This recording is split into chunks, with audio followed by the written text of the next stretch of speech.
Thank you. The Honorable Johanna Ngeno.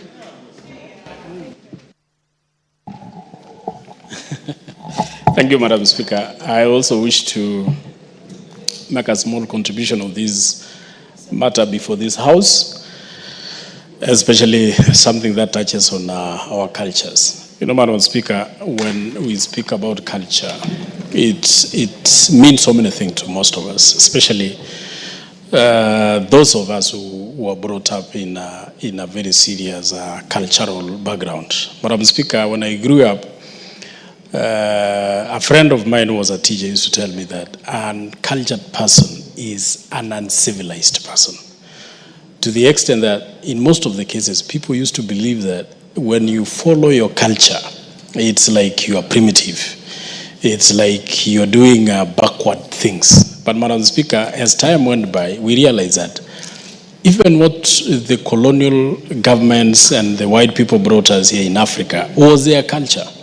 So that when you even compare the biblical writings, you compare with what our people used to believe in, there is no difference. It's only that ours was not in written form. Only that, but we used to pray to the same God. We believe in the same God. It's only the names are different. But what we were calling our God is the same God that the Bible teaches us. The cultures that we had, the way we prayed and how we behaved, the way we circumcised our boys, and all that, Madam Speaker, is an indication that our culture was just thrown out because somebody else wanted us to adopt their culture so that we forget about ours. Madam Speaker, culture defines who we are. It's our background, and it is something that we must live with, Madam Speaker, so that we must find ways of promoting our culture so that it can be inherited from generations to generations. Culture, Madam Speaker, is the heartbeat of humanity. It is actually how most of us were brought up. And if you were to ask everybody, they were brought up in a certain culture. Even if it is those who were brought up in Nairobi, still they will go back to their cultures. They will be taught on how their people used to behave, the kind of clothing people used to have, etc., etc. So therefore, Madam Speaker, I wish to support this particular bill that touches on how to protect the cultural artifacts, the identity of our nation and our people. And of course, Madam Speaker, to look into what exactly do we need to do so that our culture is not lost. Madam Speaker, first we talk about the artifacts. Artifacts, Madam Speaker, are tools which were used by our people. And each and every people, each and every community has their own ways or their own means or their own artifacts. Madam Speaker, and this one ranges from clothing to the kind of artifacts they used to use, whether when they were going to pray or their praying sites, or what they use also to appease the enemies, or what they used to, when they want to appease their gods, when they want to give blessings, when they want to do their traditional circumcisions, even when the elders were having their drinks and like the current kind of drinking. Madam Speaker, those are cultural artifacts that we must protect by all means.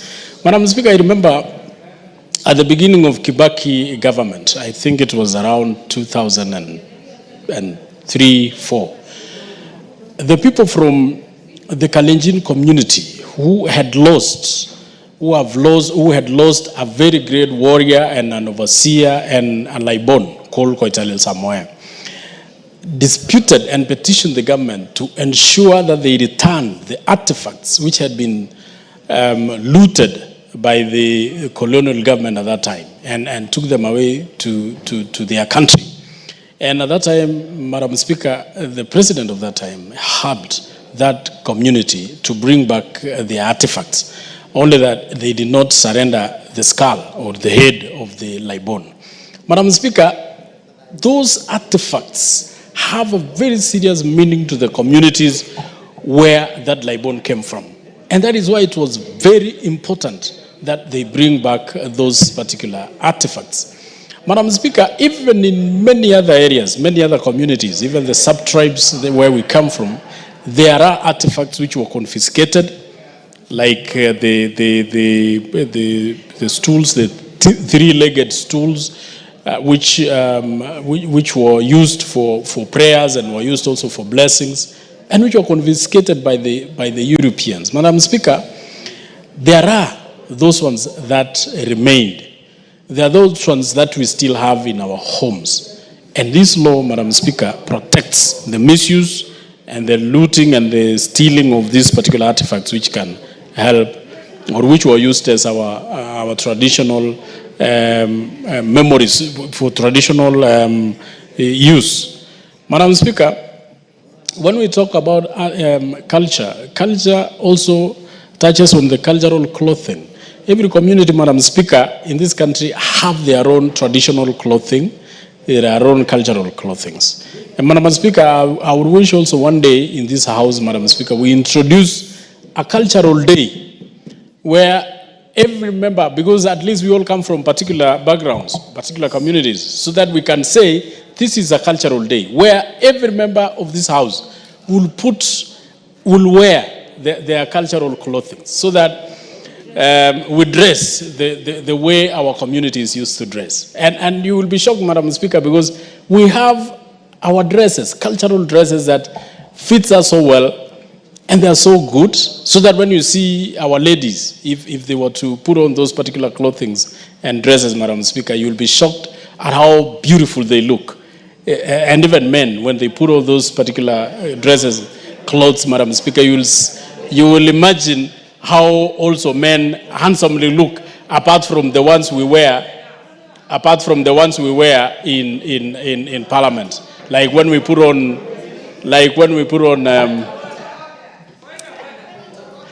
Madam Speaker. I know the Honorable Irene Mayaka is next in my list, but I think you are saying you have a point of order, Honorable Irene Mayaka?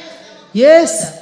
Please proceed. What is out of order? Thank you, Honorable Speaker. Honorable Speaker, the Honorable Member is out of order because he's telling us that we only look beautiful when we wear cultural clothes. What does he mean? What is he insinuating? Is he trying to say that right now we don't look beautiful? He needs to withdraw.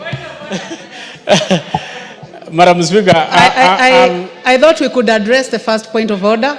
Honorable yes, Member for Emukuru, what do you have to say about that?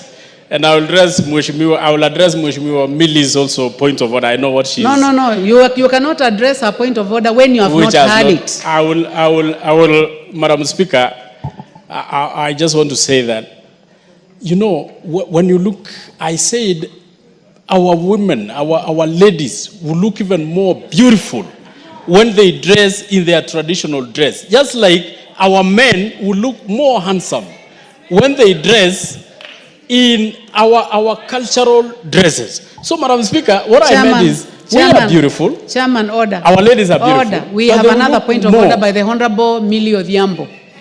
Please take your seat. What is out of order, Honorable Millie Odhiambo? Madam Speaker, thank you for giving me the opportunity. Madam Speaker, I'm just worried that the member seems to suggest that we should be coming to Parliament dressed, naked with just a small thing underneath. Because culturally, that's how we dressed. We were naked with something underneath. Madam Speaker, is that really in order? Is that what we are implying? Our culture, we were half naked, Madam Speaker. The world is evolving, and that is part of culture. So are you suggesting that members should be coming to the house naked? Madam Speaker, we should be proud of our culture. And it doesn't matter how that culture looked like. Whether we used to put on.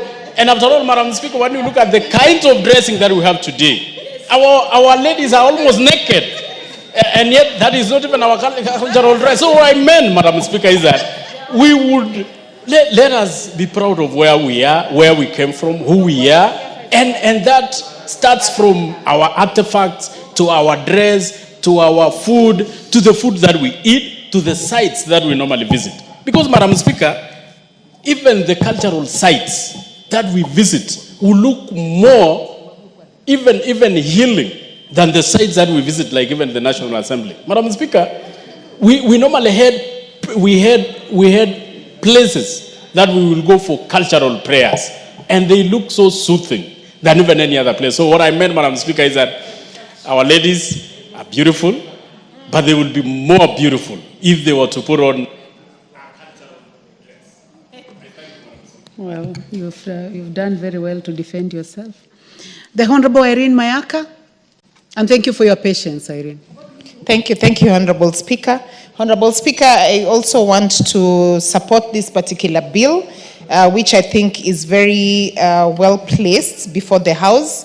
And Honorable Speaker, this is a bill that actually gives meat to bone to Article 11 of the Constitution, because that already speaks about protecting, promoting and defending our culture, but it doesn't give us the structure and the how to do that in a manner that actually ensures that all the cultures within our country are actually protected.